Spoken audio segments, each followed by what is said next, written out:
But when a show like United gets shut down and then you respond by making phone calls, putting the word out on social media, participating in the hashtag, coming to the shows, supporting local wrestling, it's political. And the United fans really made a difference. We could only ask. I could only make so many calls myself.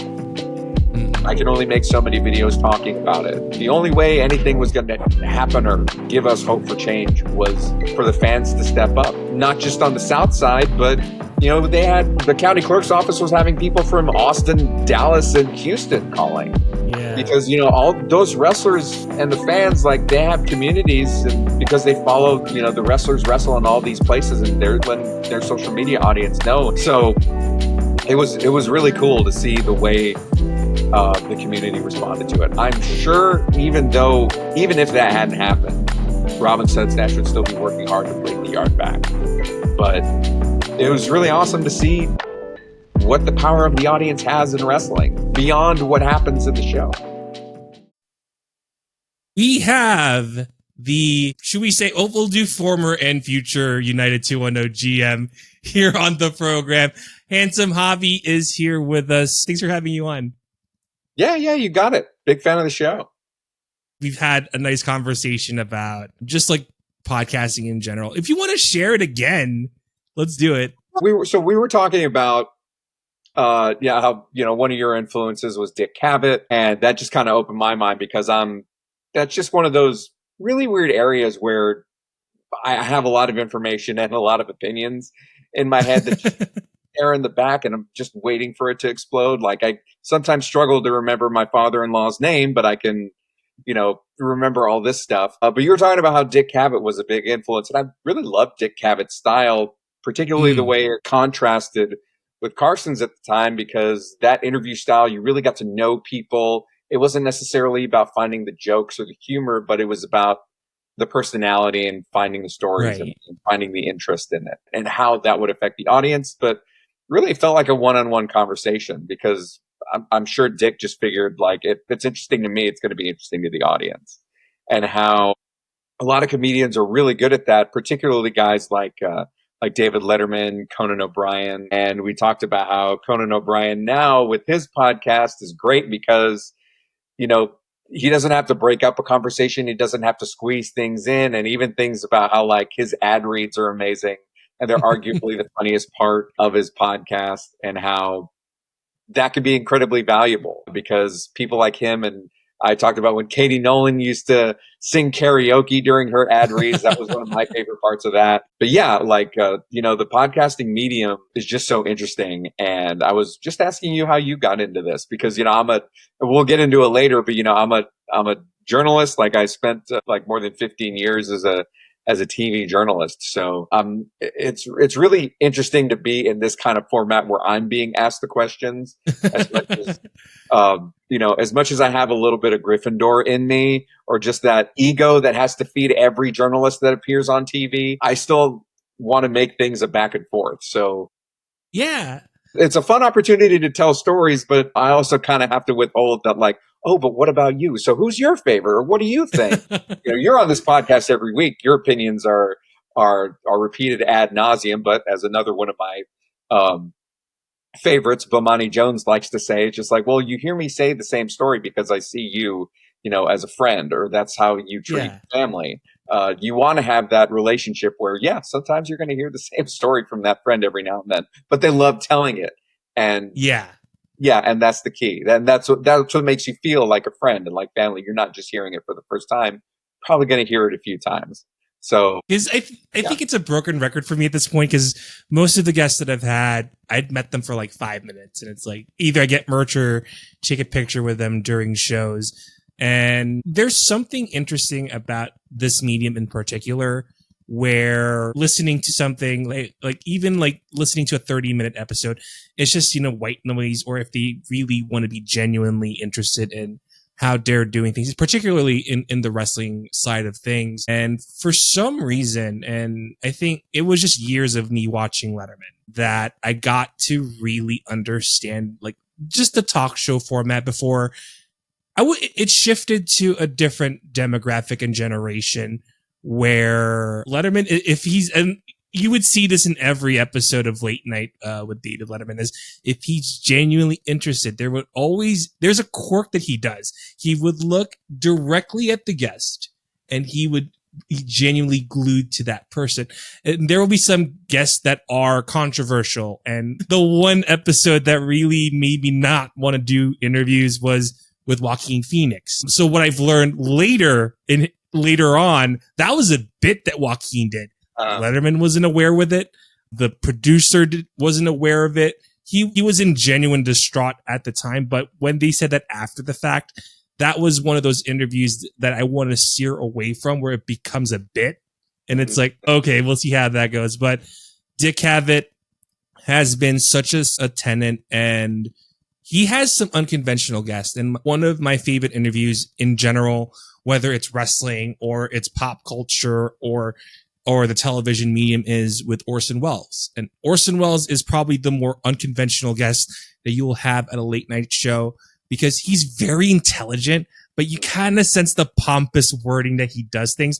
He doesn't say it, but he'll say a quip just so that he can get to the next point, and he'll pull the curtain back and let Orson do the talking. Most of it is bull, to be fair, especially when he crossed paths with Hitler and Stalin. The BS meter was through the roof at that point. But at the same time, like, the way that he carries conversations, Cavett himself is doing it. That's like who I model to be. And of course, later generations, the Chris Van Vliets of the world, who have their panache on how to do interviews and conversations, because it goes back to how interviews is to pull the host back and let the guests share their story. So like the podcast is that combination of like how I learned watching late night as a kid and just really dig deep into how people are talking. Of course, there's still some quips here and there and jokes or riffs or what have you. I love the fact that you brought up Chris Van Vliet, because he's great. Because I feel like there aren't very many. He's a journalist, but I feel like he's asking the questions that all the fans want to know. Yeah. Yep. He doesn't hold it just like, unfortunately, some journalists, because, their job is the internet, they don't want to spend time on the internet, and therefore, they don't want to get caught up in the echo chamber. And there is value to that. But one of the things you lose is you lose the conversation. Like you lose what people are actually talking about. And that's one of the great difference between, say, the guy who's been doing the Wrestling Observer newsletter for a long time, and Brian Meltzer? Yeah. There's a difference between Meltzer and Alvarez. Meltzer is plugged into what's happening in the back, but Alvarez is plugged into what the fans are doing and what the fans are talking about. And that's kind of what I love about their dynamic.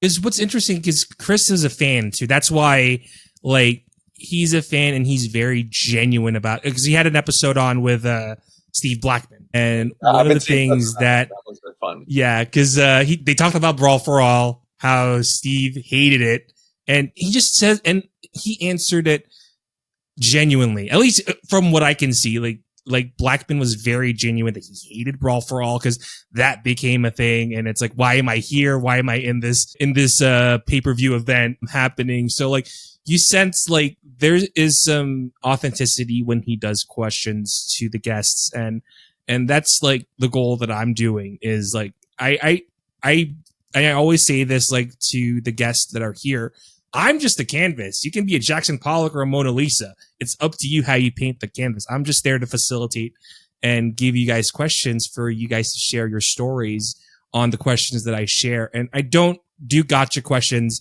I've seen a lot growing up, because I lived in New York City growing up, and it's the New York Post of the world, the Daily News, the gotchas of the world, but it loses the authenticity of someone who really wants to know. But if it's the gotcha questions that get you, they might not be able to answer a question at all, because like, why would you ask that question out of the blue? I've never minded gotcha questions. Like, yeah.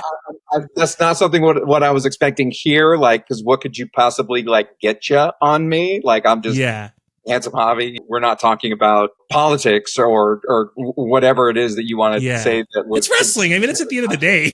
But yeah, like, it's kind of funny. I was going to bring this, or brought it up earlier. It's kind of funny. We're kind of the Timu version of Pablo Turri Finds Out. You've got you got an Asian podcast host talking wrestling with somebody who's in finance, who's a finance bro. Yeah, because he recently had somebody on. Was it JP Lehman? That independent wrestler. He Oh, had him on recently. It's just a 40-year-old guy who decided, you know what, I'm into banking and finance and I manage all this money, but I really want to be a professional wrestler. And so he went to wrestling school and now he's wrestling on the indies, and he still gets that like 50, $100 for working indie shows, but he's also got that passive income from the tens yeah. of millions of dollars that he's managing, whatever it is that he He does. has something to fall back on. Yeah, exactly. Um, but yeah, it's kind of funny how like we're kind of like the lesser version of that. You can clip this and maybe we can get Pablo to mention us or post us on his Instagram or I'll something. mention him. I I'll love mention him. Pablo Torre. Yeah. But yeah, it's fun. And I can absolutely understand why he does that. Whenever people ask me, because I left, I was working at Ken's Five, and this is the biggest market I'd ever worked in. Wow. When it came to TV, I was a sports journalist, like a sports anchor. My first job was in Odessa. I was doing Friday night, the Friday night lights out there, covering Odessa Permian, Midland Lee, West Texas high school football. Quick side tangent on that. When I got that job, the first football season I was in, we did like NFL picks on the weekends, and we would Okay. have viewers like log on to the website and make their picks, and they'd compare our picks to their picks. And we would say, and I remember the meeting where we talked about this. It was like, so we'll show the celebrity picks first and their record, and then we'll show the winner. And I was just like, Right. celebrity picks? Who are we getting? Like, what's celebrity? And they just looked at me and they said, Javi, you're the celebrity. You're the guy covering high school football in West Texas and going on Friday nights and showing the highlights. Everybody's watching you. You are the celebrity. And I'll never forget that moment because it's just like, yeah, because I'm popular. yeah, I got into this job because it's something that I love doing. I didn't get into it to be famous, to be a celebrity, Right. which is what a lot of people do it for. And, that's fine for them. But that's not really what I was in it for. And so, Yeah. I worked there for a couple of years. Then I went to El Paso. I was there for a couple of years. I came back to San Antonio after that station did a ton of restructuring, including Right. letting go of award-winning and That's the excellent media journalists, business. which happens. And speaking of, that's why I have such strong opinions on Conan versus Jay Leno, because I was working at an NBC affiliate when Jay Leno's show and Tonight Show with Conan O'Brien was happening. Yeah. So, you know what? Let's talk about it because I love talking about that. And Don't blame Conan. At the Letterman said it succinctly, and I will still stand by what he said. Don't blame Conan because he was an innocent bystander in the drive-by between the network execs and Leno. The first year felt almost like a good dream. Yeah. Working at an NBC affiliate, Jay Leno came to a great finish. Like nobody ever remembers it or talks about it because why would they? But the way that he said goodbye at the very end of what we thought was going to be his final Tonight Show was he brought up all the kids that were born from all of the staffers that had met each other, got married, and then had kids. It was this really beautiful moment. Yeah. I remember this. Okay, I remember this. Ever going to talk about ever because of everything that happened afterward. And then Conan O'Brien, like a childhood hero, a guy that I looked up to and had been into since I was a kid, is now the host of The Tonight Show. And I'm on screen at our NBC affiliate saying goodbye, saying stay tuned for Conan. The Tonight Show is next. That was really awesome there for quite a while. Yeah. Then all the stuff starts happening. And what gets left out of the story that nobody really talks about, which I'm constantly adding to the conversation whenever I see people talking about it on Instagram, Twitter, Reddit, is what was happening with the affiliates. Because I was there. Yeah. We went from I was working at News Channel 9 in El Paso. We went from being plucky underdogs who were trying to rise and become number one. We had Emmy award-winning shows. We had award-winning journalists, and we were putting on these great work, and it was just waiting for the audience to catch up, basically. Okay. And then the Jay Leno show happened, and that all went away. And I don't know if you've known a journalist who's working at a TV station where the ratings are tanking. Like, it's one Yeah. thing if you get there and it's just kind of there. It's just like, yeah, we're number 3 or we're number 4 or whatever. But when you get close to number 1 and then the ratings start Oh, going down. because it's national syndication. That's another thing too. Yeah. It affects everything. Yeah. Ad rates are down, commercial sales are down, and it just starts permeating in the building. Everybody Well, who was in a good mood and looking forward to everything that you're doing every day, it's just layoffs are happening. Like, and dang. I remember getting laid off, and it was almost a badge of honor because everybody they were laying off was, award winning and doing amazing work.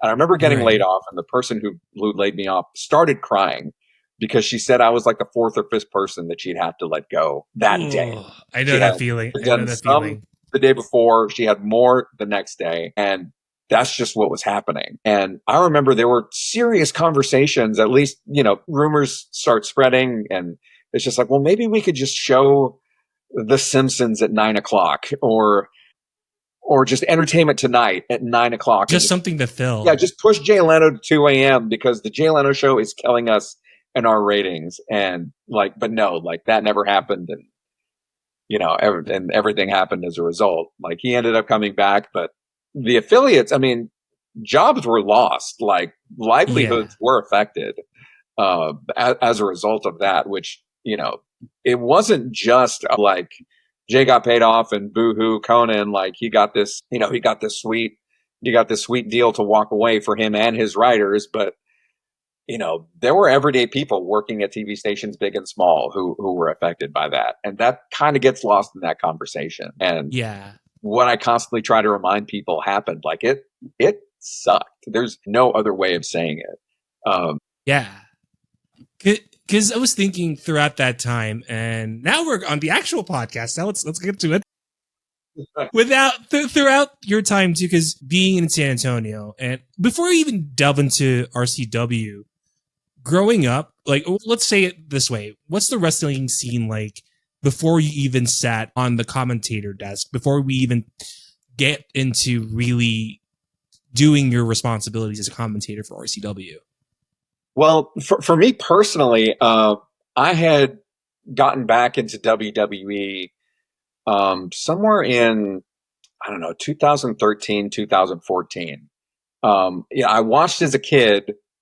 I skipped the Attitude Era and missed most of the PG era, and then picked it up Right. because I was listening to a lot of somewhere out of in the early 2010s, like mainstream sports personalities started bringing wrestling to the forefront.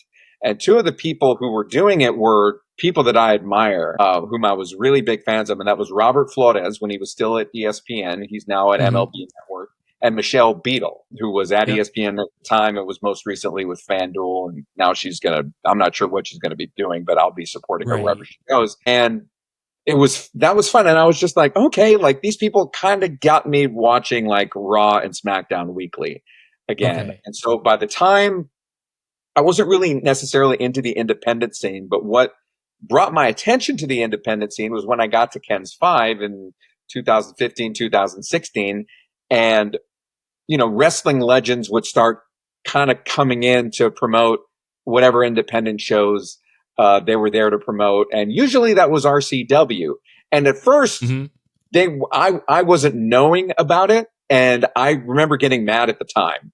And my boss was just like, well, tell the news director, tell whoever it is, or find out whoever is booking them to like send them your way. And I'm just like, okay, and I remember trying to hold back and not write a sternly worded email because I'm trying to be nice, but they're nice to me. But that's when I got in contact with Brandon Oliver, and Brandon started bringing me the wrestlers, and we would do Facebook Lives because I'm sure your audience might remember that was a really big thing to do, was to go Yeah. live on Facebook. That That's really drew in pre-YouTube the numbers. too. Yeah, it really drew in the numbers that we now know were completely inflated, and totally fake. But it drew in the numbers, and everybody loved seeing those numbers. And so when Hacksaw Jim Duggan, Jerry the King Lawler, Vicky Guerrero would come, like I would talk to them. Unfortunately, I wasn't able to ever go to the shows because at the time RCW was running on Friday nights. And I worked Oh, every Friday night. I couldn't take a Friday night off, especially during football season, because that was my specialty, sort of the sports and entertainment side of it, as yeah. well as doing hard news as a digital producer. But I ended up leaving at the end of 2018. I was trying to rise up, get promotions, do something else, and it just wasn't happening for me. And I Hmm. felt like I needed to make a change. So I decided I was going to leave and go get my MBA at UTSA and do something else and start making stuff happen for myself. And I'm developing a podcast and a documentary as we speak. Hmm. But I remember at the end of November or later that November, Brendan Oliver kind of shot me a text or gave me a call, didn't know that I had left Ken's Five, and immediately was just like, you know what? Let's bring you in. And I Okay. was just like, okay, what do you want me to do? It's like, can you do announcing? I'm just like, yeah, I can do announcing. Like, what do you mean? And he wanted me to be an in-ring announcer. And the first thing he had me do Oh, that's cool. was he actually wanted me to go to the Freetail Brewery on the South Side and cut a Mm. promo for a show that they were having down there. And I went and I just did it. He's just like, all right, just talk for about 30 seconds. Rebel and the Monster Abyss are our champions and talk about how they're going to be defending their titles at this historic place. And I went and did it. And I'm pretty sure I posted it on my Instagram, but I'll post it again and I'll tag you in it, and kind of got the ball rolling. I went to that first show and I was an in-ring announcer, and that was pretty easy for me. I just Right. went to the back, asked everybody, okay, how do you pronounce your name? Okay, and where do you say you're from? Do you want any nicknames or anything? Okay, that's it. And there's just something about having played in piano recitals when I was a kid. I did acting when I was in high school. I'm a journalist now. There are so many people who, if you wanted to give them the opportunity and just say, hey, yeah, go read what's on this card and sound like a wrestling announcer, they would Sign me immediately up. get freaked out and freeze. But for me, it's the easiest thing in the world. And so I used to love going and just hanging out in the back and just having fun. And I was normally had to be ringside, but eventually, like, I kind of developed this personality, like, of Handsome Javi. There would be a little bit more filler. The production isn't as high as it used to be, excuse me, as it is now at RCW, Okay. where between every match there's a big video board that plays you the promo that lets you know, that sets up the following match. It was usually Hmm. me just kind of going up there and giving the wrestler some time to head to the back and preparing for whoever was coming up. Oh, I see. So yeah, and I would get the crowd to boo me. I would just love getting heat, mocking the I love crowd. heat. I love it. There were two and we had two in-ring announcers at the time. It was me and Oscar Zamaron, who does his thing at the Wrestle Shop at Rolling Oaks Mall now, and yeah, I would just make fun of him for being fat, being dumb, being Oh whatever, and like my it was just god. so much fun, and the crowd would boo me, and it was always kind of funny because we would warm up the crowd, but no matter what, after that, whenever I would come into the ring to announce the next match, I would get booed, which was fun, but I guess a That's little awkward awesome. because the in-ring announcer isn't necessarily supposed to have a personality. They're just supposed to do that job, but I did. And then COVID And you happened. make it your own. That's what it means Oh too, yeah, where yeah, absolutely. It you was have to set yourself apart as ring announcers because oftentimes it's one of those things where what makes you unique above everything else. And it goes back to a lot of WWE where I associate more with Tony Chimo because I grew up with him, but then suddenly out of nowhere, Mike Rome shows up. Like, oh, okay, it's a completely different experience. Because what I find fascinating because you having heat is probably one of your strong suits, especially in wrestling, where it must have been easy for you to work to say, all right, how can I piss off the audience? well. That's why I'm lucky that Oscar was there Yeah. because you know it's real easy to get cheapy. I would just say something about the Spurs, say something about the town, say something about the Alamo, say something about the venue, like whatever. But when it's personal and everybody likes that guy, like it's not only not cheap heat. There can be a back and forth, and we could just do something different, every show. Yeah. So that's what was nice about that situation. But now it's more fun, as the former and future GM of United210. It's I give Rob Love and Stud Stash a ton of credit after being a commentator uh, at RCW for a while. found out, I followed them both on Instagram, on social media, so try to support them, and heard about United210 in the yard. And I went to a couple shows, and I'm just like, man, that's a great thing you guys have going Yeah. there. They weren't really doing, at first, they weren't really doing a ton of storylines, with the exception of the United tournament to crown the first United champion. And I just straight up told them, hey, if you ever need like an authority figure, like a heel to come in, let me know. And I just kind of planted that seed and just told them. And, just a few months later, they're just like, yeah, let's bring you in. And when I showed up, they're just like, so many times I would show up and they'd just be like, go out and get heat, try to keep it. Try to keep it inside 7 minutes. And that was it. That's all they told me so many of those times. Awesome. And that was just fun, because now in that position, as someone who's an authority figure, like I get to attack like the wrestlers that they like. Oh, like your definition is the South Side. Oh, well, I live on the North Side. Okay, so gotcha.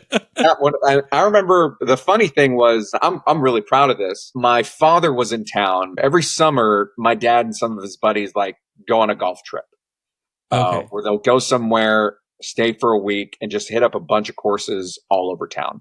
And they did it in San Antonio this year. And on one of the days, they went and played the TPC San Antonio, and which is where the Valero Texas Open is held. It's one of the nicest golf courses in the state. And he gave me a call like the day before and was just like, hey, somebody didn't show up, or somebody had to leave home early. Do you want to play? And I'm just like, ooh, I have a United show. What time are you guys teeing off? And he said something like 1:30. And I'm just like, I think I can make that work. Okay. So I went and played, brought my suit. I even cut some promos while I was out there, on the golf course about the show later that night. And it took me longer than I thought to get there. And I showed up like 10 minutes before the show started, and thankfully was communicating like, hey, I'm on my way. I'll be there. And instead of wearing my suit, I just kept on my golf stuff that I was wearing that day. And okay. I was dressing like a golfer, Nike. I would carry my driver with the big Longhorn on it, with the Longhorn head cover on it. And that just sort of became my gimmick for a while. That was just fun.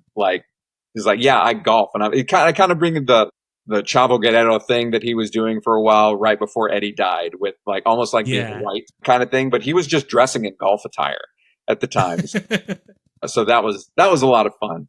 And United is the best part of any month where I'm on a show, because it's just comes really easy to me. There are so many people that spend so much time at the Hybrid School of Wrestling, or whatever wrestling, school that they're going to, and they just have to spend so much time getting comfortable, holding a microphone, talking to people, impromptu about themselves or their match or their opponent or whatever. And that's just somehow comes naturally to me. I don't know how. That it's not even something that I work on, because it's just a muscle that, thanks to RC, with that broadcast experience that I have and that I keep strong as well. There were a lot of people that, when I left, to get my MBA and then become a financial advisor, are just like, oh, you don't do any broadcasting anymore. And my wife would actually have to remind them, because I would just be like, nope, don't do that anymore. And she's just like, no, you have RCW. You're the color commentator for RCW. It's like, that's right. Yeah, I do that. That's what I do. So yeah, it's just something that is a lot of fun. And RCW is a lot more work too. Yeah, because I was going to ask too, with commentating, I've had a couple of guests on who have their take on how to really share the story to a match on TV or mobile or what have you, compared to being on the venue. And with the way that you communicate that to the viewing audience, how much of your experience is really just said, all right, I've learned from doing this for so long in broadcasting, how can I carry that into commentating in RC? It really is about the research. Okay. But it's about the research, and then just carrying over what the wrestlers are doing in the ring. Thankfully, we're at RCW, and I'm not going to say that there aren't matches that are duds. They do happen sometimes. RCW has a great reputation, but sometimes the chemistry just isn't there. the crowd isn't eating it up and you have to figure out some other way to be entertaining on the broadcast. That doesn't happen very often. It certainly didn't happen this last time at the Von Erich Ranch at Stars and Stripes Forever, where it was just 3 hours of action-packed, great storytelling. That's good. And matches that were great. But when you're there, my biggest influences are Bobby the Brain Heenan and Corey Graves, because one of the things that they love to do is they not only just rag on their partner, which is not something that I do very often. Like I feel like that's all Jesse Ventura does, is just take whatever play-by-play guys are saying and just throw it back in their faces and make them sound stupid. That's great. I don't think I could pull that off. But it really is about one of my favorite things to do is call out the latent hypocrisies of when something happens. If a face does something heelish, I'm going to call that out and just castigate the play-by-play guy for not just like, well, you said that this guy did that, and now the fans were cheering that, and now they're booing that. Like, love when stuff like that happens. I love when stuff like that happens. Is what's fascinating, because I did see a photo of you and Matt Cardona flipping you off. What was that like? Did you even expect him to flip you off? That was my man. That was I don't remember if that was a birthday present or a Christmas present, but I remember thinking to myself, oh man, if we can get Matt Cardona to RCW, that would be amazing. You had to say, that's what it means. And he came, and it was great. And so the thing was, is that there are occasions where I'll just make it about me. And I try not to do that constantly, but every now and then I just make it about me. There was a show where Katie Forbes was in on commentary and Joe Galley was play-by-play. And I just spent the whole time talking to Katie Forbes. Yeah. I even took like a selfie while we were on the mic, to make other people jealous, because I have a friend who's like a really big indie wrestling fan who loves Katie Forbes. Immediately texted him that selfie. But yeah, whenever I can make it about me, it's usually pretty funny. So when Matt Cardona came, like I just was just over the top in praise of, this legend being here, because I've been a fan of his since the early days of Zack Ryder. Yeah. Because in particular, I'm, as we were talking about like media history, YouTube media history is very fast. Do you remember the early days of YouTube and how it was just the Wild West, and, creators putting out just like 4-minute sketches and then like turning like everyday situations like into something funny, like off the cuff in public, like almost like an improv sketch that somebody was shooting on their phone. Man, it was wild. It wasn't the corporate thing that's happening now, where they eventually finally figured out, hey, we can make some money doing this. Yeah. But that's what that's the end goal. It was amazing. And it's amazing how it still holds up. So Matt Cardona comes, and, I'm going to take one of these opportunities, and I'm just going to do a selfie and talk about how a selfie video about Matt Cardona is here to save RCW, because that's one of the things he was saying.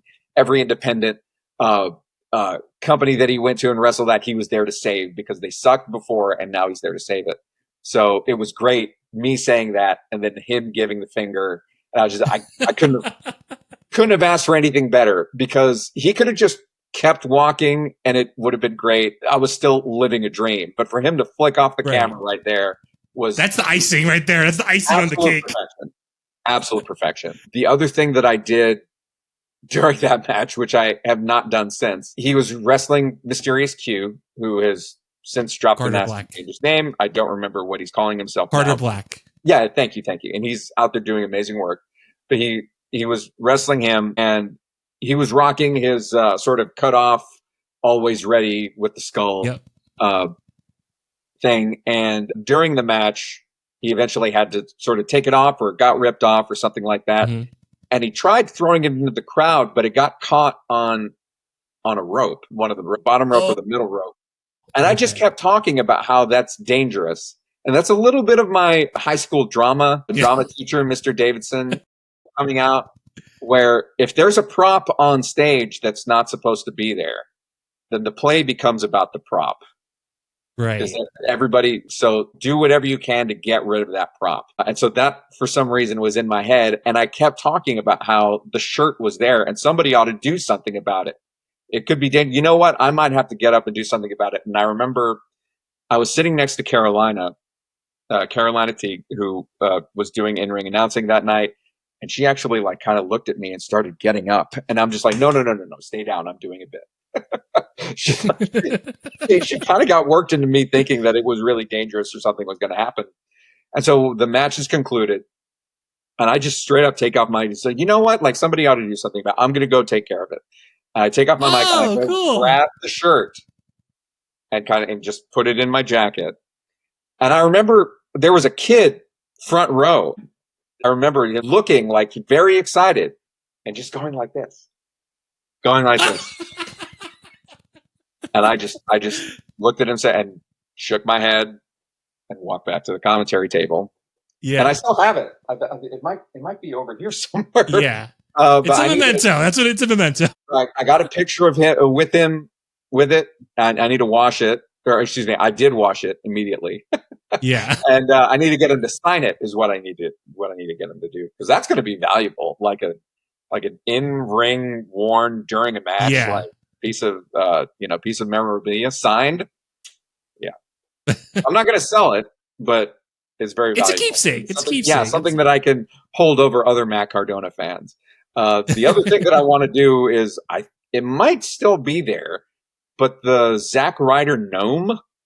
I don't know if you've heard of it, but yeah, I've seen it. At one point, WWE was selling like garden gnome characters, with different wrestlers, and they had a Zack Ryder one, and apparently it's really rare. And there's even like a Zack Ryder gnome club, and the one that I saw on eBay was going for $1,000. Yeah, I have a scarcity. I have a 4-year-old who's almost 5, but if I close enough deals in my practice, as a financial advisor, I might be able to justify letting my wife letting me spend $1,000 on a garden. Yeah, that's the dream. You mentioned United210, and you have a heavy involvement with what Stash and Rob are doing. We knew what happened, and there's already news coverage with the Yard shutting down for a long period of time. I'm glad they're back at the War Pit. There's a show coming at the end of the month, but throughout that time between the show before that and when they shut down, you had you had like the opportunity to start your show and doing that showcase. And tell us like how that show came to be, and how is that really important to not only the wrestlers who are involved, but to the entire wrestling community in San Antonio? I'll say that what's funny is that I got a lot of thank yous for that show, which is so funny, because it's just like, guys, and I tell everybody, GM is a character that I play. I'm not in charge of anything, guys. Like, so many people got worked for that show thinking that like, oh, like, wow, thank you so much for putting it. It means so much to the community. I'm just like, you need to thank Rob and Stud Stash, all the wrestlers in the back. I am talent that was booked for this show, playing a character, guys. Come on, let's get everything. I will say that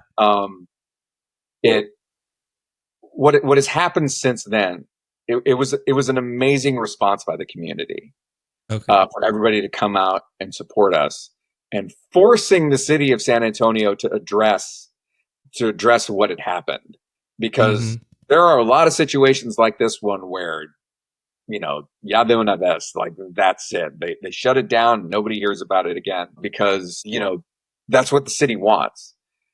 And I'll give my wife a ton of credit for this. One of the things that she's constantly talking about is the absence of third spaces for kids now. Everything that we did when we were kids, like, there was a lot you could do without having to spend money to do it. And everything's for profit now.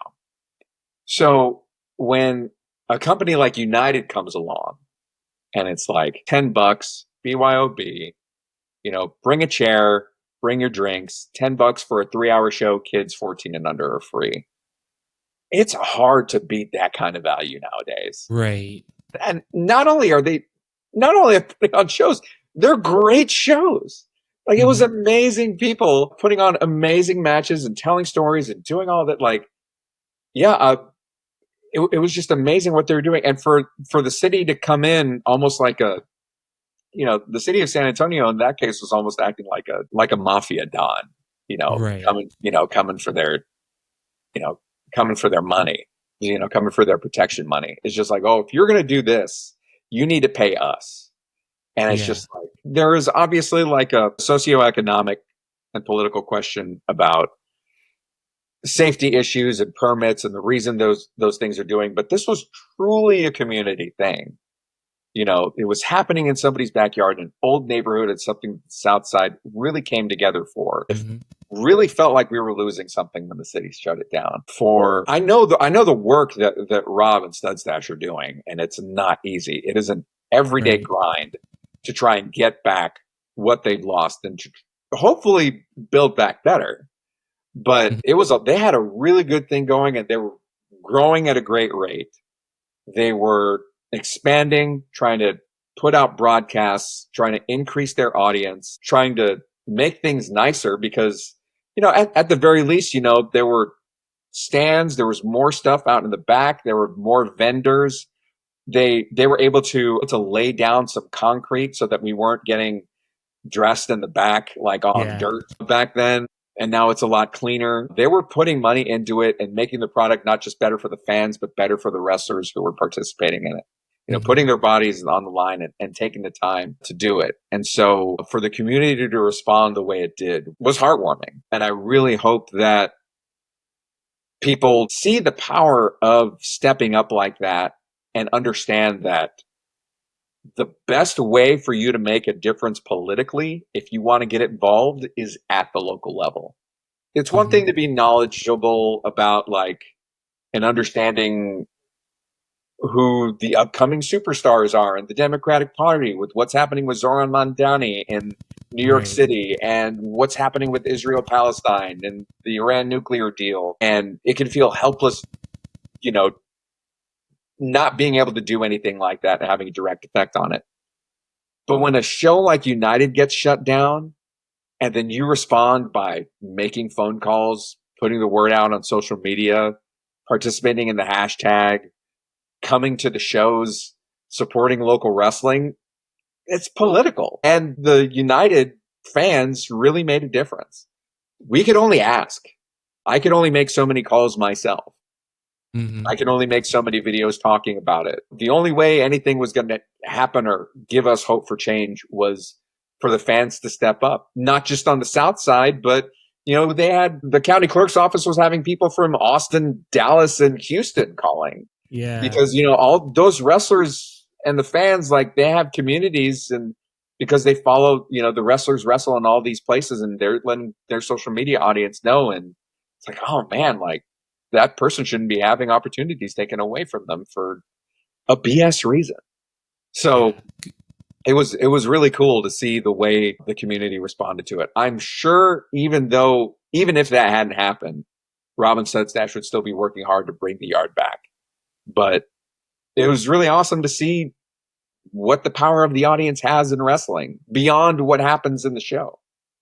Because fans can cheer and they can bring our truth back and they can lift up Karrion Kross and Daniel Bryan back in the day and things like that can happen, but to affect the business that way on this local level is pretty cool and nigh unprecedented.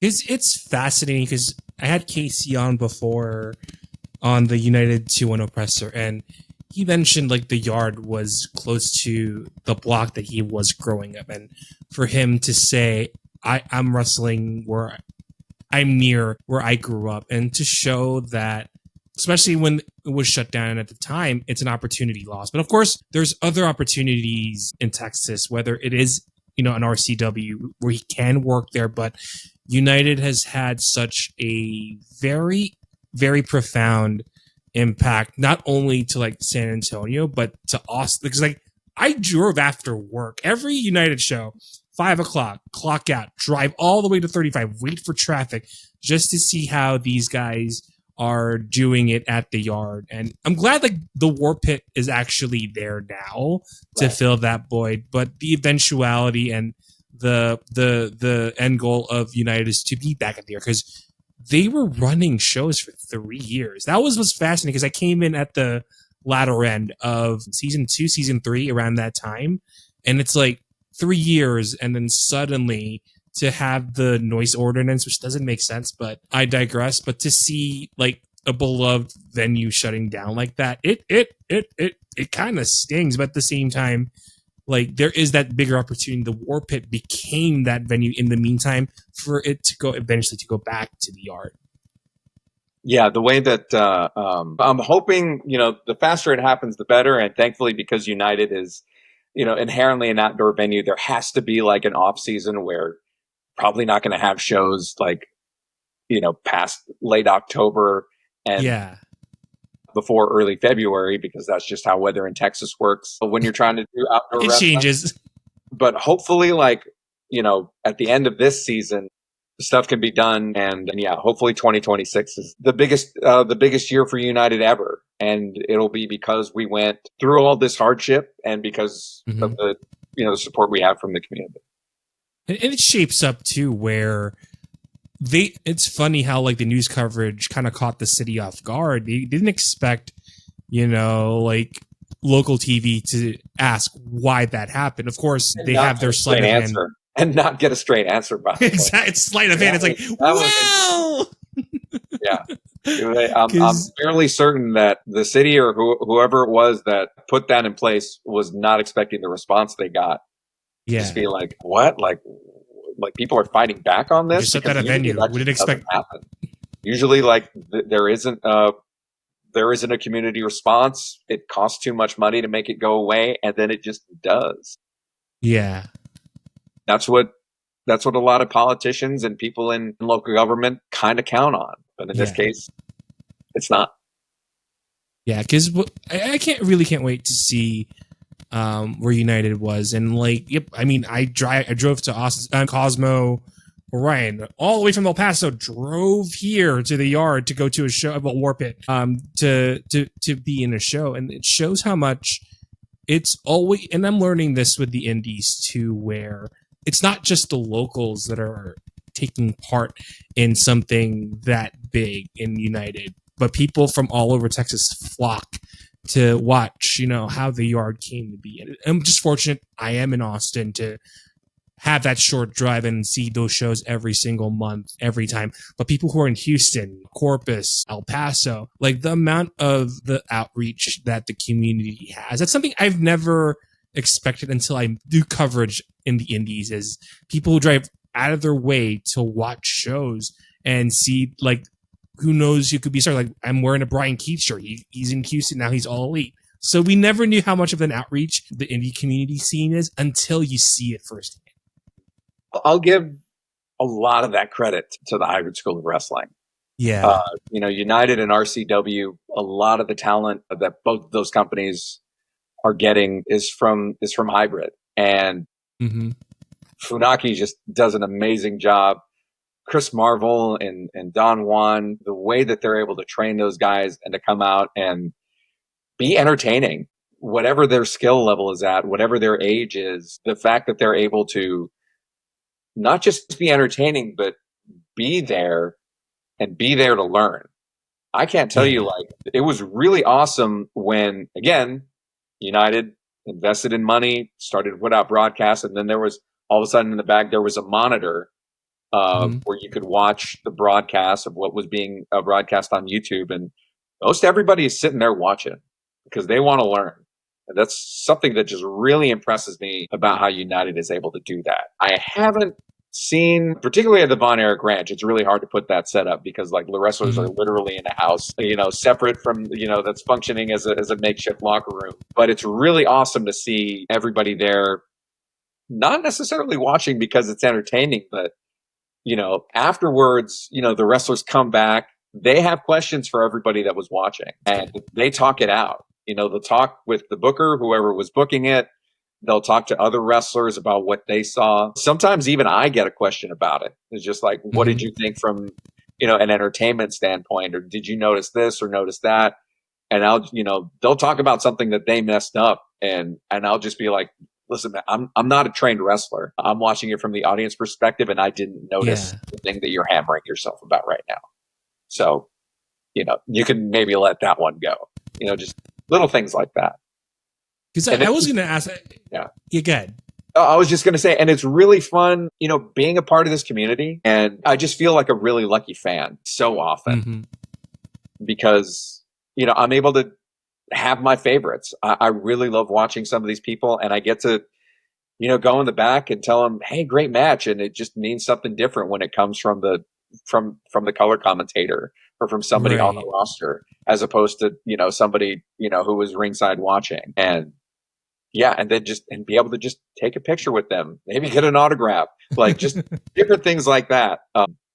Yeah, like being able to cover Khan the way that I did when he was at RCW, and he even came back for a one-time match. And that same weekend he was working. No, he came back and worked a hybrid match, and he was just like, "What else is going on that weekend?" And everybody immediately in the comments, including me, was just like, "There's a United210 show. Come to the yard!" and he did, and that was just phenomenal. And that was the first time I actually get to sit there and talk with him, because the thing about RCW is, I'm on commentary. I don't really get to hang out in the locker room except nearly an hour before the show starts, and then I'm gone for a while because I do a lot of work in my preparation. And, to sit there and actually have a conversation with Khan about how he's doing, how Maddie's doing, what it means to come back to San Antonio, how that could maybe reinvigorate his career, how that affected me personally. He said it was really awesome. I'm not telling secrets out of school or anything like this. He said it was really awesome coming back to San Antonio because he had felt a little stagnated with everything that had been happening at AEW. Yeah. And for him to come out here, it's an outlet for sure. Use it and to put on the great matches that he did that weekend at Hybrid Mania as well as at United really reinvigorated him. And I was just like, yeah, man, I know exactly how you feel. I had an ESPN audition once, an on-air audition at ESPN, and that was a couple of years after I'd left TV news. I just met the right people, got the right contacts. They brought me in for an audition. And if that audition hadn't happened, I probably would have given up on my journalism career like a long time ago, right about that time. And if that happens, then I don't get to Ken's 5. I don't meet my wife. Like all, this, it's the what ifs. Yeah, it's the what ifs. Web of scenarios that could change my life. Like as a result of that is wild to think about. But yeah, like I told him I understand how he felt, and he was. I was empathizing with him. I wasn't trying to impress him, but I did impress him by telling him that story, which was really cool. You understand what? Yeah. It's not something very many people experience, and there are a lot of similarities in being an independent wrestler and being, a journalist, like trying to make it. There are a lot of different versions of making it, but it's a part of the journey that's absolutely understood. I can understand. I wasn't making a ton of money working in El Paso and Odessa, just the same way that you don't make a ton of money like hitting the road. Yeah. You're likely to make a better living being paid as a teacher at a school and having that kind of experience than just trying to do 2 or 3 shows every weekend, or, maybe finding something during the week. Eventually people have to figure out how they're going to do that. If it's time to turn and walk away, if it's time to reinvest and go all in. Yeah. And that's something that every not just sports journalists, every journalist can relate to. And so it's fun talking to different people and where they are in their careers and watching them grow. Like watching a guy like Casey Blackrose, I did not even realize that he was a referee for one of my first shows with RCW. And then I saw pictures of it later, and I'm just like, oh man, Casey was right there the whole time. That is wild. You had a picture of that on an interview. And I'm like, shoot. I forgot who he faced at the time. Like, okay, he was obviously a referee for several matches, but the one that stuck out in my mind because it was such a great match was Gino Medina against Fuego del Sol. That's what it was. Yeah, that's what it was. Yeah. And I always remember that one because I was the in-ring announcer at the time. I was in the ring. Gino gets introduced, and a kid is just like is ringside and just letting him have it, will not shut up, and is, I think, even cursing at him. And so Gino goes to the back and comes back, and he's got a chancla in his hand. And he did that And like, there's nowhere to hide in the ring. And thankfully, I'm not trying to be serious like a referee or competitor, but I just like buried my hands in my face, walked to a neutral corner, and just like, I can't believe he did that. It was one of the funniest things I've ever seen in a ring. But yeah, like the fact that Casey was there and see where he's at now. And someone like Maddie, my very first show, I think Maddie was a valet for Anthony Andrews. And yeah, she didn't have a last name. She was just accompanied into the ring by Maddie. That's all I said. She was this spindly, little nervous wrestler, and now she's Ren Sinclair on NXT, who is a very special kind of over. Like, it is really hard to not have matches, to not be on the regular schedule, to kind of be like just in the background for whatever NQCC is doing, and for the audience to still love you. Like, that is really hard to do, and it's amazing that she did that. You know, she cuts a promo and she makes people laugh. She gets people engaged. And I talked to Khan, and he said, just like, oh, do you think she's like Chelsea Green? And I was just like, I think she's more like R-Truth. I don't think she needs this. It's wow. And she doesn't have to win. Like, because, Chelsea's winning percentage is much higher than R-Truth's is. So, I mean, I think that's where the comparison is. And thankfully I said that, and I think he respected that answer, because I'm not comparing her. It's like, oh, she is female, therefore I need to compare her to another female, another person in the women's division. It's like, honestly, like, it's R-Truth. And I can't take full credit for that comparison. I have to give a shout out to my friend, right? If she goes to main roster, you better be acknowledged. Oh yeah, absolutely. The cool thing was that it was awesome being a fan of hers, and just like, I did not understand the power of the relationship that you can build in my position, because I'm not a wrestler. I live a different life than the other people. So I didn't understand it, that kind of relationship, until I ran into Barbie Hayden at WrestleCon a few years ago, at the most recent WrestleMania in Dallas. I went to that WrestleCon, and Barbie Hayden was there, and I got to say hi to her. She showed up on Saturday. I know she wasn't there the first day. And the cool thing was that I thought I was just going to say hi and take a picture, get her to sign something, and that would be it. And we just sat there talking for several hours. Oh, that's cool. That just ended up being my afternoon. And I'm just like, wait, are we friends? That is not what I thought this was. That's awesome, but that is not what I thought this was. And to bring the surrealness of that moment for me to another level is, it's WrestleCon. So all these people who came up together, wrestled together, haven't seen each other in a while, are coming over and saying hi when things kind of slow down at their own table. So, I'm there talking to Barbie, and then somebody would come over and just be like, hey, Barbie, how's it going?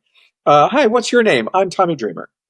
Hi, what's your name? I'm Johnny Gargano. Hi, what's your name? I'm Athena. And that, I still can't quite wrap my head around that.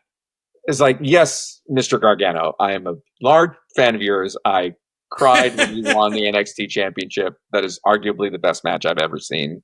Period. Yeah, just things like that. I don't think I'll ever get over. That same WrestleCon, I also learned how popular RCW was, because I met Brian Zane, who does the Wrestling with Regret YouTube channel. And I also met the What Culture guys, the British guys for the YouTube channel. Simon Miller.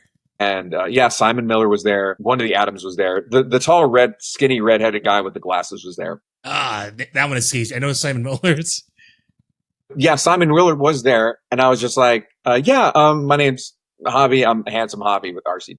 And they're just like, oh, yeah, I watch RCW. You're on commentary? That's you? And again, at that point, like, I'm just floating 6 inches above the ground. Like, I had literally just watched a Simon Miller video earlier that day that had millions of views. And these people have not only heard of me, they enjoy the work that we do at RCW.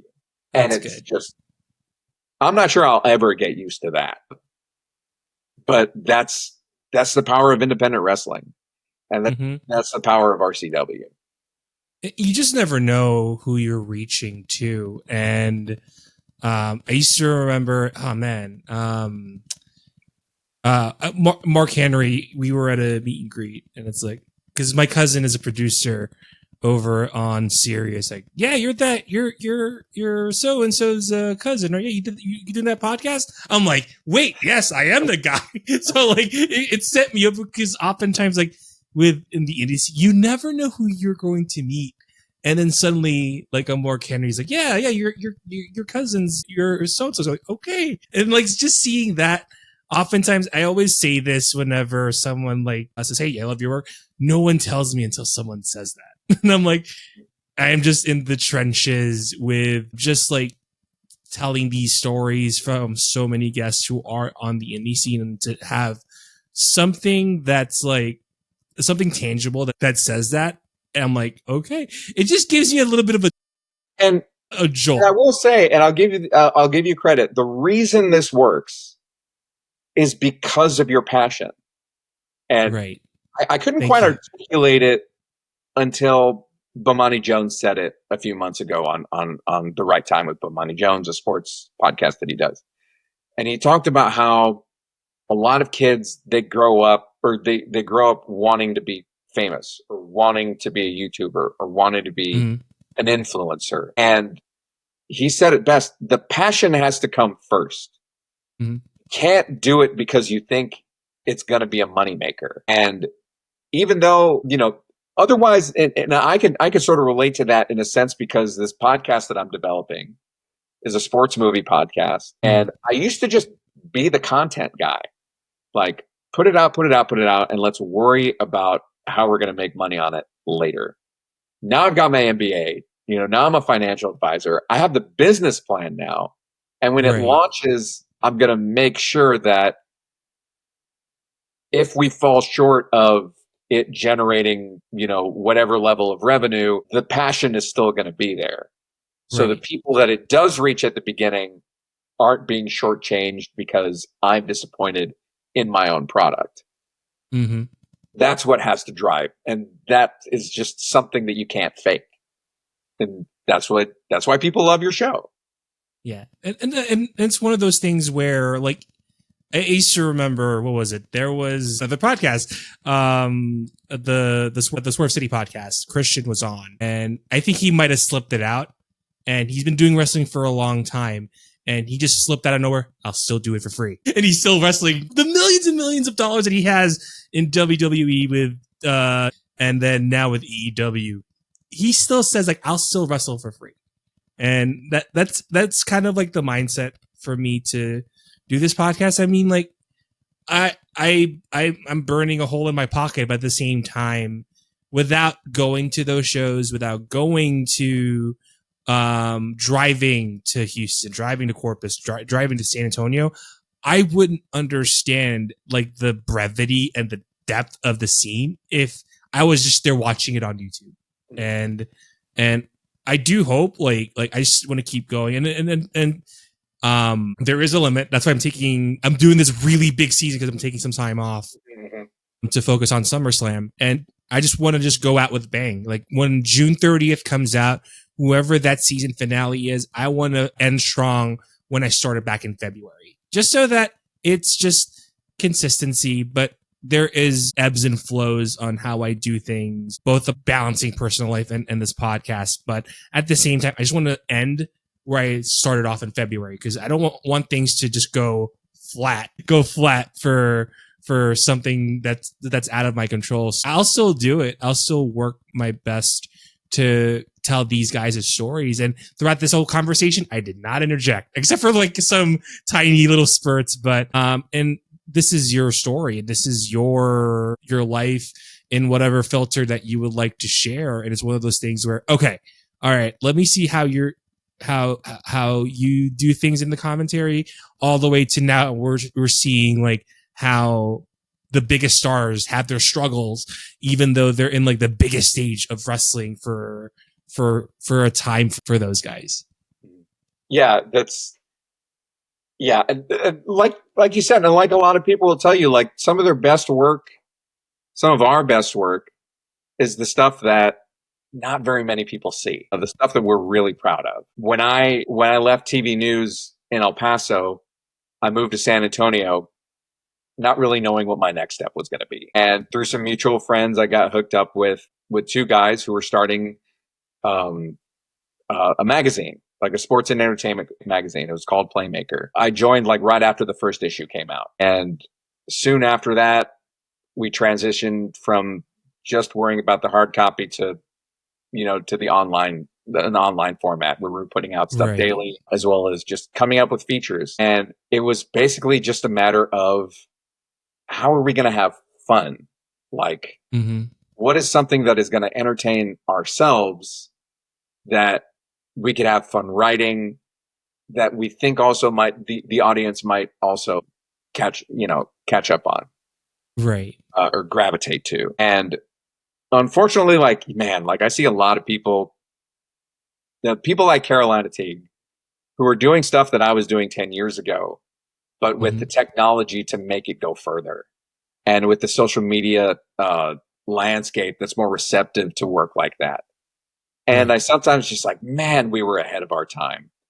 Like putting out stuff on YouTube, putting out interviews, covering these festivals, putting out reviews, doing, trying to have series going, and again, just having fun. And I was writing thousands of words a day.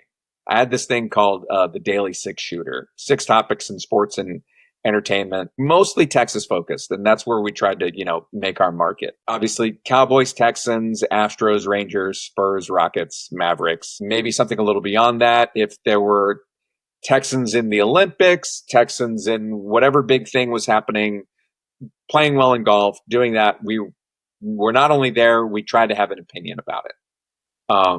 Because if we didn't have an opinion about it, there are a million other ways for you to get that information.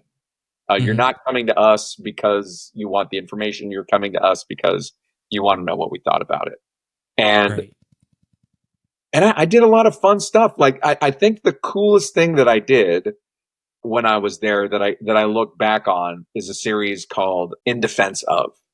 And it was basically in defense of something in pop culture that people hate. And I remember defending Indiana Jones and the Temple of Doom. I defended probably the most important one that I ever did was in defense of Maleficent as a character in Sleeping Beauty. Because, it was the movie was about to come out. And I'm just like, well, what's something that I can do that's not necessarily movie based, but lore based? And I talked about how, she was wronged. She didn't hurt anybody. Like I just had all these things. And because I wrote that, I ended up having a conversation with my wife, my future wife, the day that I met her about that. And that's what kind of got her just like perking up and listening to me. Yeah. Thinking I was interesting beyond my obvious good looks and anything else that I had going on. But she's just like, he sees the world just a little bit differently. And he has passion about it.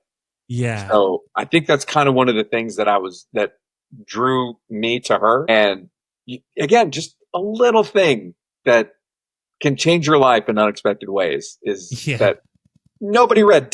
I don't even think that piece exists on even the Wayback Machine on the internet, because that, obviously like I ended up leaving for Ken's 5, and that was sort of a buyout situation because I was responsible for most of the content. And I was also had shifted to being an editor role where I was bringing people on to have their own great ideas and put it out there. But as soon as I left, like everything kind of went away.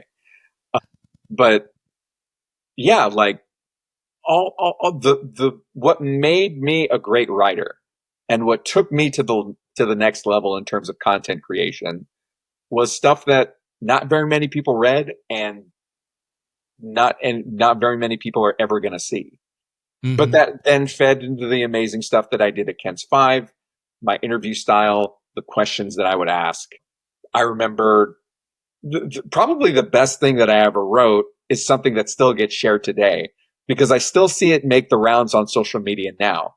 I'll see it shared in like the San Antonio Spurs subreddit, on one of the many Spurs groups that I'm in on Facebook, and somebody will share the piece that I wrote for Ken's Fives that it's called Verify.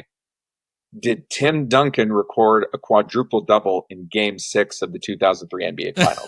Something like that. Because he was only credited for 8 blocks, but he should have been credited with 10, and that would have given him a quadruple double. Somebody did the work on some other social media thing. I was just like, well, let me make this a story. And I did give that person credit in the story. But because I had Ken's Five, and that audience and that brand with it, it was really easy for people to share my story, and it still gets shared today. And that's just one of the really cool things about, like, almost the way that somebody would talk about, it's like, oh man, yeah, Daniel Bryan was great at WrestleMania 30, but did you see him like wrestle Samoa Joe, like when he was in Ring of Honor? Just that kind of stuff. Your best work isn't necessarily what everybody saw, but it helps build on the amazing stuff you did later that everybody saw. Yeah, and it builds a foundation too. Yeah, and it builds a foundation where, like, they know they're big. Like, let's say, for example, like even CM Punk. CM Punk is a fixture and he's big, but did you know he was in Ring of Honor, tearing it up over the? Or actually, Seth Rollins would be a better example. Seth Rollins, being under Dusty Rhodes, and now he's a breakout star. But did you know he was in Ring of Honor for some time? And I think it was him or Kevin Owens. Kevin Owens, the promoter, Kerry Silkin, gave them dinner for a show. Like, those tiny little nuances, it kind of lead them into doing that. And Kerry shares those photos still when CM Punk or Kevin Owens or Seth Rollins has their main event in whatever WWE PLE they're involved with at the time. He would share that and say that, hey, he was a Ring of Honor guy. So it's kind of like that. Yeah. I don't know what's going to happen with so many of the wrestlers' careers that I see in the locker room all the time. Epi is certainly a guy who has an amazing wow factor with every match that he has. The match that he had, the 2 out of 3 falls match that he had with Fuego del Sol last year at RCW is one of the best matches, if not the best match I've ever seen in person. Right. It was amazing. They told a great story because it wasn't just the spots. They told a great story in the ring. And at the end of it, we weren't just amazed on commentary. It's something I've never seen before. I don't know if you were there or if you saw it. People literally threw money into the ring. Oh, wait. I remember this, man. I remember this. Which is something that happens, in Mexico in independent shows. I've never seen it happen in the United States, where people were just like, "That was amazing. Hey, here's a 20." Like, that's thank you for your time. To, like, shut up and take my money. Like, literally. Yeah. But yeah, like, I don't know how either of those guys' careers are going to be going forward, but when you make magic like that happen, everybody is thankful. It's a unicorn. It's definitely, because I was thinking about the match that I saw was in GCWA, and I took part in the dais for like the Texas Top 100 wrestlers. That was for just on the indie scene, and I did some research with Epi. Even after I interviewed him for so many times, there was a match with him and Penta. I think it's Penta Zermiedo still. And I saw that match, and that was months like before Penta had his Raw debut. And like when I was like sitting down and watching that match on his debut, and I thought to myself, that's gonna be Epi one day. And like, he has worked with AAA for quite some time, and now that the WWE basically took majority ownership of AAA, like the likes of an Epi and the likes of Mr. Iguana. What else? The name escapes me. God dang it. Psycho Clown. Like, all of these guys who are kind of in the shadows of the independents, or if they're in a different country altogether, Epi will be in that position down the line. And of course, I wish it was overnight, but at the same time, like, once he makes the right connections, and he's done a lot of connections in his young career, that there will be that one breakthrough for him to be part of like a Worlds Collide 2 or what have you in a show like that. So like, Epi is getting getting the right steps to get to the next level, and it's just a matter of time. I remember him facing. You would hope. Yeah, and right. the thing that I would try to stress to any younger wrestler out there, or anybody working in anything having to do with entertainment, there are a couple of things. A lot of people ask if I have regrets or if I feel like my career as a journalist, was a disappointment. And inherently, that's, the question behind that is, oh, well, other people like that you were in school with or that you came up with, like, ended up moving on or considered more successful than you. Do you feel bad about that? And I say no, because it's a combination of three things that I realized, or three things that I've heard in pop culture. One, and I was reminded of it recently because I showed my wife this movie. Have you ever seen Hollywood Homicide?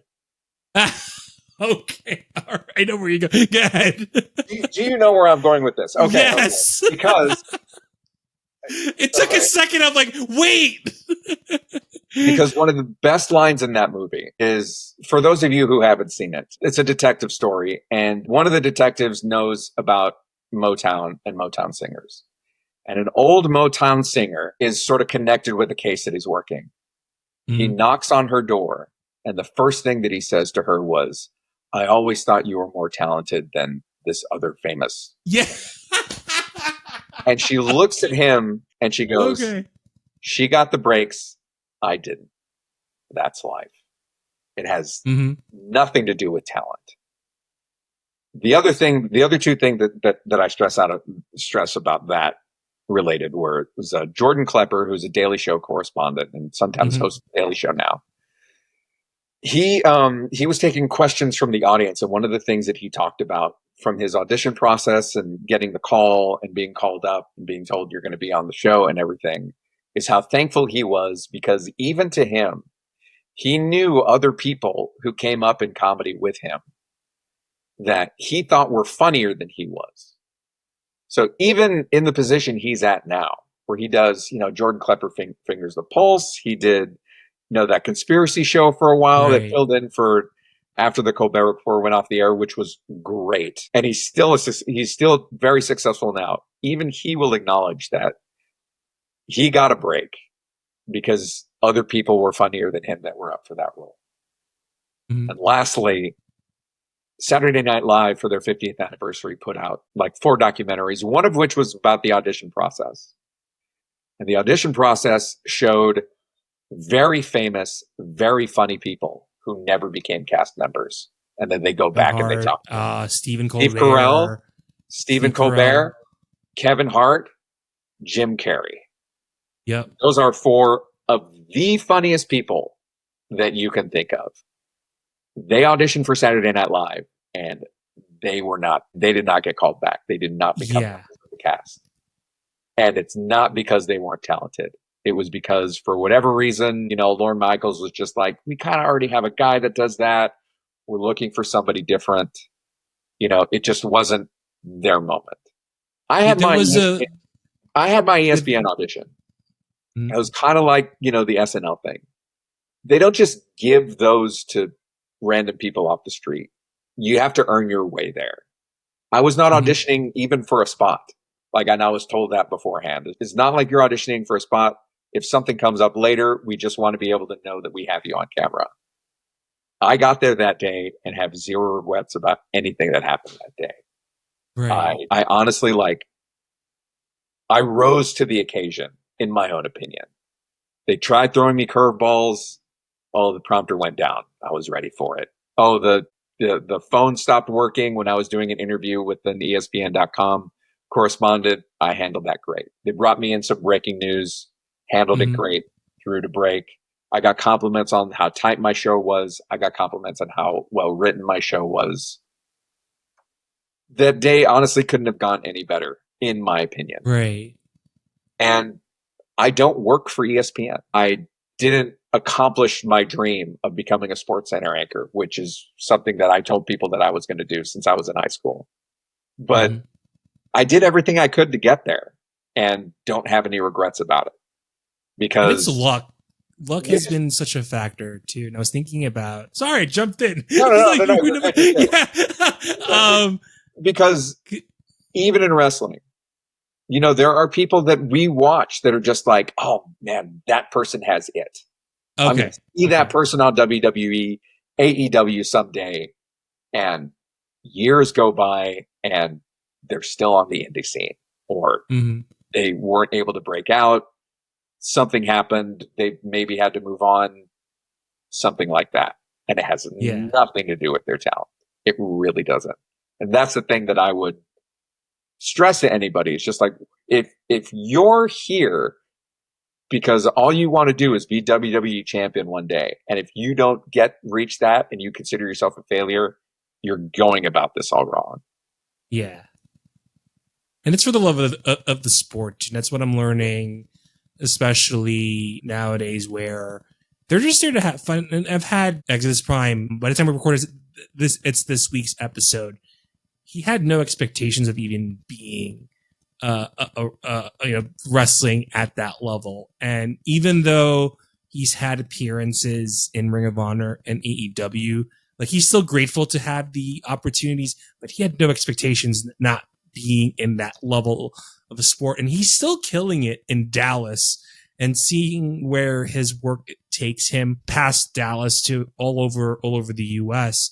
And it just shows that there is still passion, but I interjected, so luck plays into that too. And that's the one thing I kind of noticed too, where all it takes is one. That's all it is. It just takes one, and that will send them over to the next level. Yeah. And sort of not a consolation, but the funny thing I always think about is that, because I really was close, other things happened.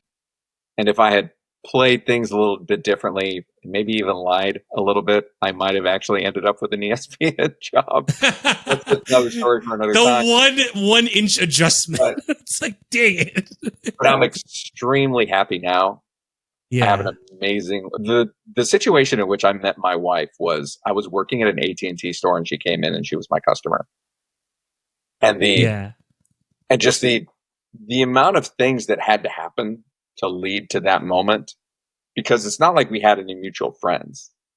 It's not like if I had been just one person or two people behind or one person off, you know, the way you used to work at an AT&T is like there was basically a line of reps ready to take the next customer who comes in. If I had just been one person off, I don't know where my life is.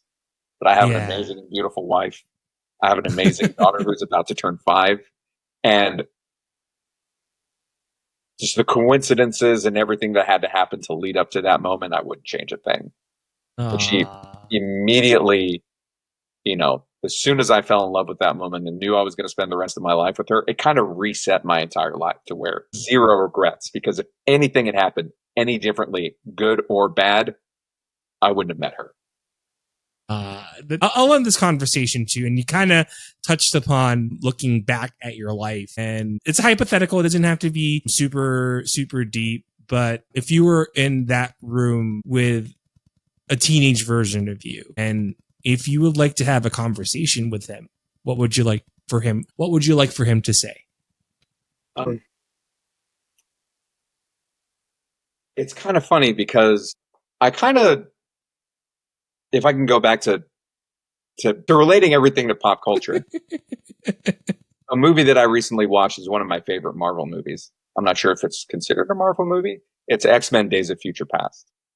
Yeah, Fox Universe. Universe. It's so, Beast mentions the ripple theory of time and how time is a raging river, and dropping a piece of rock into it might cause a ripple, but eventually the river continues to flow.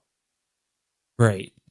So if I could tell myself something and was confident that it didn't affect me eventually meeting my wife in a butterfly effect, I would tell that younger person to stop comparing yourself to other people, particularly in your professional life, whether that be the people you admire or the people that you're working with, and then, you know, how to split up. Because I remember having little freakouts about, oh man, like Mike Tirico was on ESPN as like a 25-year-old. It's like, oh man, like Keith Olbermann, before he was 30, he was working in LA. Just things like that. And those thoughts were unhealthy and unreasonable. And I would tell him to just not compare yourself to that person. Because I feel like I'm already pretty good at living in the moment. Right. I kind of hate the thought of like, I wish there was a way to realize, you're in the good old days before they're gone. I really hate when people say that. Because there is a way to do that. And it's to be thankful for the moment that you're in. Right. And and I feel like I've always been pretty good at that. So the thing that I would tell that person is you're going to live your life a lot happier and with less stress if you stop comparing yourself to other people. And I did learn that lesson after, unfortunately, like hitting the depths and almost walking away from journalism, which is ironic because like right after that moment is when I got my ESPN audition. But I didn't have to go that low to learn that lesson. I shouldn't have. And I think people sometimes can't get over it, and that's what prevents them from rebounding. Because I think I'm here because I rebounded, because I didn't give up. It's something, because something good enough happened. I got a break, and now I'm here. Right. So, and we never know, like, who out there could just, I was going to say change the world, but just make somebody happy. Create something that people are going to enjoy and just bring a little joy, bring a little knowledge to their lives. Right. You don't have to change the world to be a success. You can just make the world a slightly better place for somebody in a moment to be a success. Oh, this is great. And I think like throughout that time, you kind of opened my eyes a little bit. So this is going to be interesting episodes to edit, because that was a bit of an introspection from what I'm doing. So I was like, when you mentioned just like comparing yourself to others, and I'm learning this, especially doing stuff in the content industry. It's like, you see the Chris Van Vliets, you see like, I have a guest on who's doing coverage for WWE. There's a guy who will ask wrestlers what their Waffle House order is. And I'm like, I'm just here having a regular conversation with someone. And I'm like, it sets blinders, because you're like, there is a path for each and every single one of them. But like, where is my path leading? And it's like, it's just those tiny thorns in the side where you keep stepping, it hurts, but taking that thorn out and just keep moving. That's what kind of opened my eyes a little bit when you mentioned, like comparing yourself. Cause like everyone's journey is different. Everyone's journey is unique. So like comparing, it kind of has that rose colored glasses to something that may be better than what the person that you're comparing with is doing. And to be able to have a story too is also pretty cool. If you just have that one story that you could tell the rest of your life, like, that's awesome. That Matt Cardona story, the Barbie Hayden story, there are people that are just like, whoa, really? And I'm just like, yeah, that happened to me. That was amazing. The other thing I have to mention about Matt Cardona too is, as a sports journalist and an entertainment journalist, there were very few times where I just almost froze in front of somebody. Because I was pretty good at that. It was like keeping the eye on the ball and connecting and getting some good answers out of good questions. With Matt Cardona, that was not the case. I saw him backstage and I turned into Chris Farley from the Chris Farley Show. Okay. Hey, you remember WrestleMania when you won the ladder match? That was awesome. Hey, do you remember when you did Dinner for Three with Xavier Woods and Matt Hardy? That was awesome. Like that's how that conversation went. Deer in headlights, that's what I mean. Yeah. But I have a story. That's pretty cool. Yeah, so this was fun. And it's a nice deep dive talking about. This was a nice little stream that we've had over the course of this conversation, but I have nothing left to give. I already have given nothing already, but whatever is left, I have nothing left to give. You have the floor, and yeah, where can we find you? You can find me at the Handsome Javi on Instagram, and that's where I try to post most often. Like I kind of have a journalism page on Facebook that is just whatever. Honestly, like my New Year's resolution was to spend more time on Instagram, not just on my personal page, but on my professional page, and to share pictures, share stories, keep up with other people, and be creative. I went to a Blackbird Pro, their first wrestling show. Corvus put that on here on the, I think it was on the east side of northeast side of San Antonio. And Anarcade Ash was there, and she's like one of my favorite wrestlers. Probably my favorite. It's like her and Matt Cardona are just like right next to each other on top of my indie list. Aww. And I got this awesome picture of her. She's, because she's got that it factor. I can't believe how young she is. She's just, it's a combination of her look, her moveset, her intensity, her ability to tell a story, and her charisma. It's amazing to see somebody that young have all of that. I got this awesome picture of her, stylized it, changed it up a little, and shared it. And again, it's one of the pictures that not very many people have seen. Like compared to like my other pictures, like you can see like how many people have looked at something that you've posted, and that one's like really low for some reason. But yeah, I was just inspired in that moment by that picture, and I was just like, oh, this would look really awesome. I need to print this out, get her to sign it, and just have this like awesome artwork from a picture that I took and I created from this amazing moment. And I can't do that if I'm not on Instagram. And you're going to be very heavily involved. Yeah, exactly. So I'm trying to keep up with that, like being, keeping with that New Year's resolution to be on Instagram more, just doing stuff like that, sharing my wrestling journey and the stuff, because the Handsome Hobby is not my personal one, but I've got a lot of stories and a lot of fun moments that I share, like stuff that I talk about. Yeah. So follow me on Instagram at the Handsome Hobby. We'll end our episode here. For those who are watching, listening, or tuning in, whether it's on Spotify, YouTube, iHeartRadio, and Apple Podcast, thank you so much for tuning in. And I'm going to lose my voice. We'll be on to the next one. Bye.